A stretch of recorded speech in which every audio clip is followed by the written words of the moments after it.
never made it, but I know what it takes. I'm motivated by a mix of emotion. Got my statement, and I'm reading it slow so I can understand it fully. Appreciate my standing, go out of this world and right on time.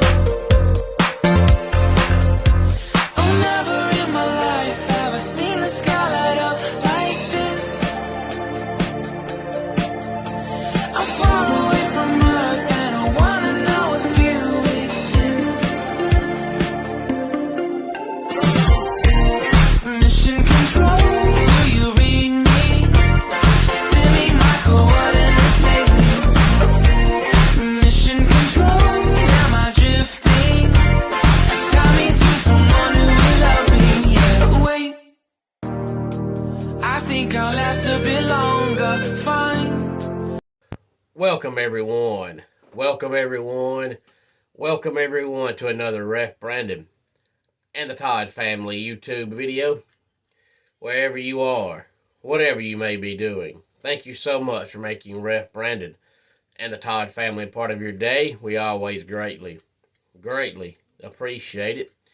It is a Thursday, and today here on the channel, I want to talk some wrestling and more specifically some AEW.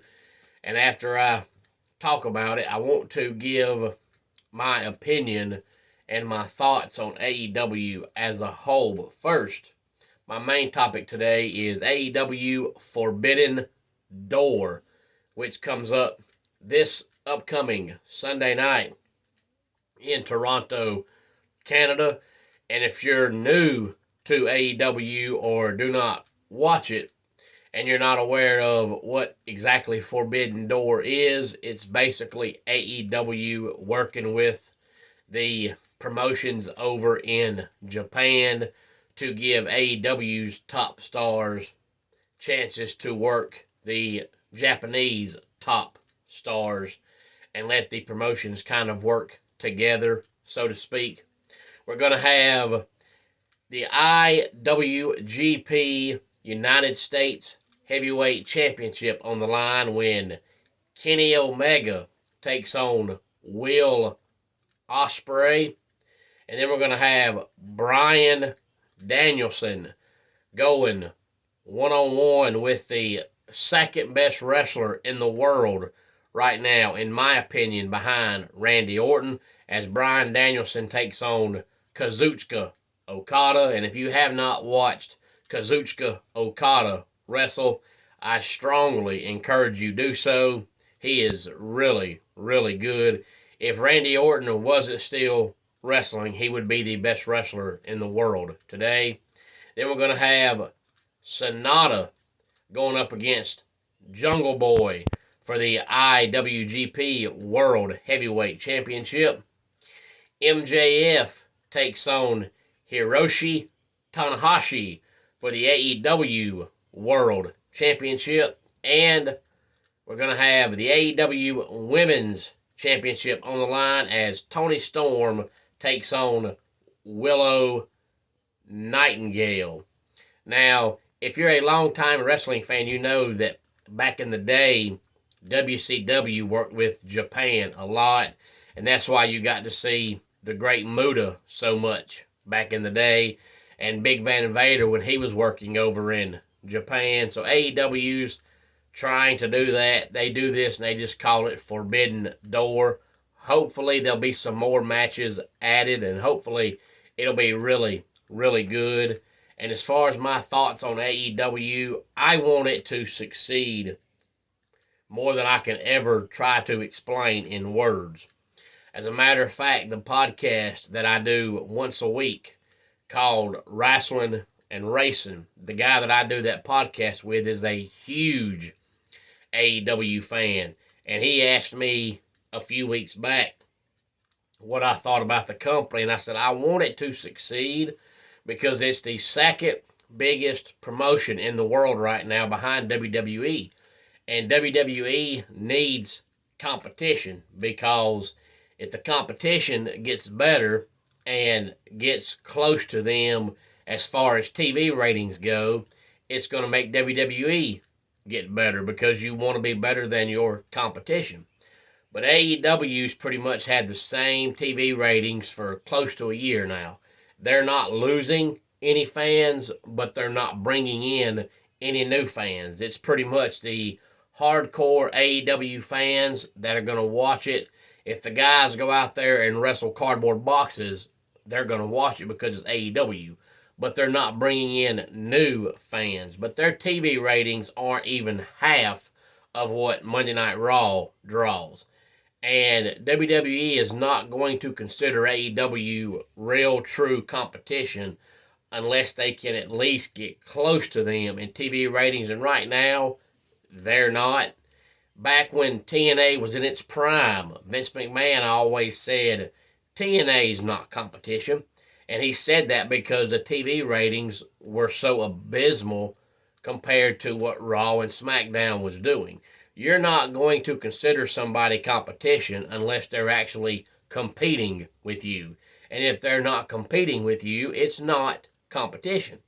But I feel like if AEW could get better and do better in the TV ratings, it would make Raw and SmackDown get even better because you want to continue to have better ratings than AEW does. But right now, in my opinion, Raw and SmackDown, since Triple H has taken over, have both been exceptional. And I told my wife when AEW first started, I said it's probably going to make it because the guy that owns it is rich beyond compare.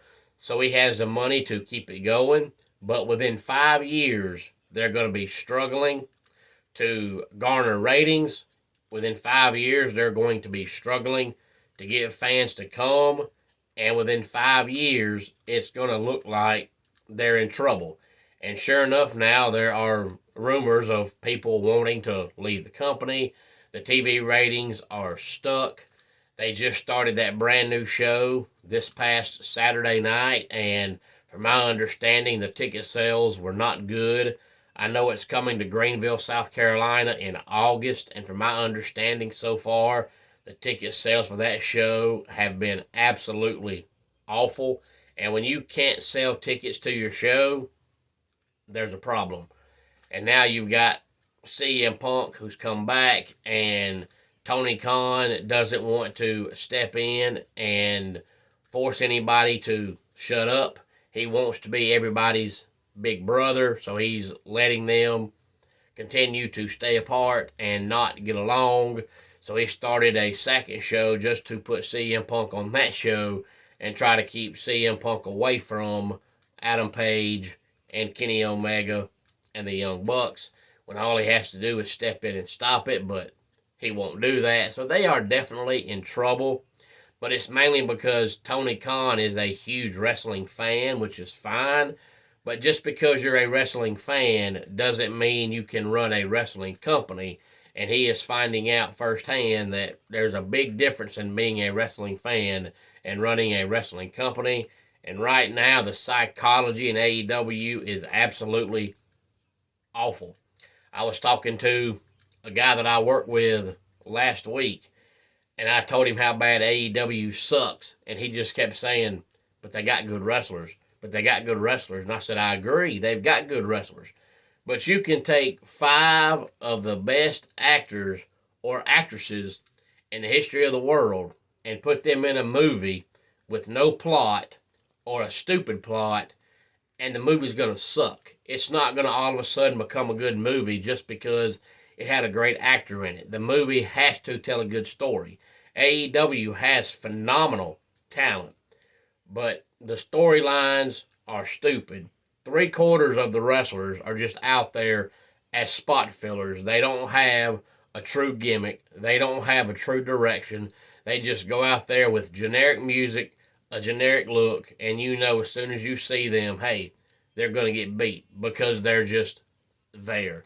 It's modern day parkour. Every match just has guys going out there and high flying around the ring like they're Jackie Chan in a new action movie. That's all it is. And I want it to be successful. I would love to be able to sit back and talk about AEW Dynamite being so good it made Raw and SmackDown get better, because as good as Raw and SmackDown are right now, if they had to get even better, it would be true entertaining television. You think about back in the day when you had Raw versus Monday Nitro.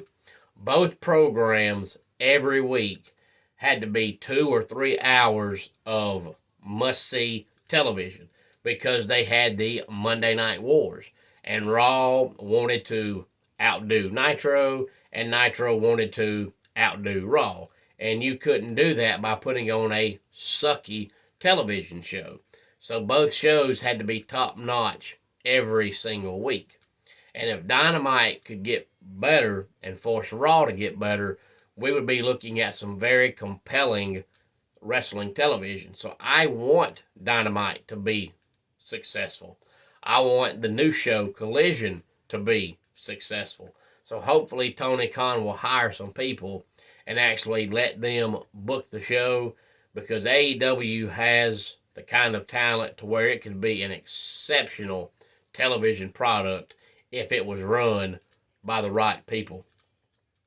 Any thoughts on this? Please feel free to let me know. Homes for Our Troops is a publicly funded 501c nonprofit organization that builds and donates specially adapted custom homes nationwide for severely injured post 9/11 veterans.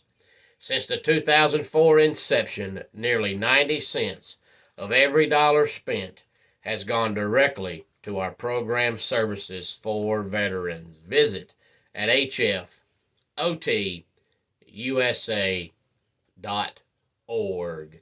Let's go ahead and get our dad joke of the day in here. And I've got to say, this joke comes to us courtesy of my 9-year-old daughter, Isabella Todd. She came to me, I want to say it was Wednesday morning, I believe, or Tuesday night, and said, Daddy, I've got a dad joke you've got to tell on your YouTube channel. So you know when your 9-year-old's telling dad jokes, you've raised her right. Why isn't dark spelled with a C instead of a K? Because you can't see in the dark. And that does it for today's Ref Brandon and the Todd family YouTube video. Until next time, it's Ref Brandon saying, just like in pro wrestling, life can be over by the count of 3. Tell your friends and family how much you love them. Bye.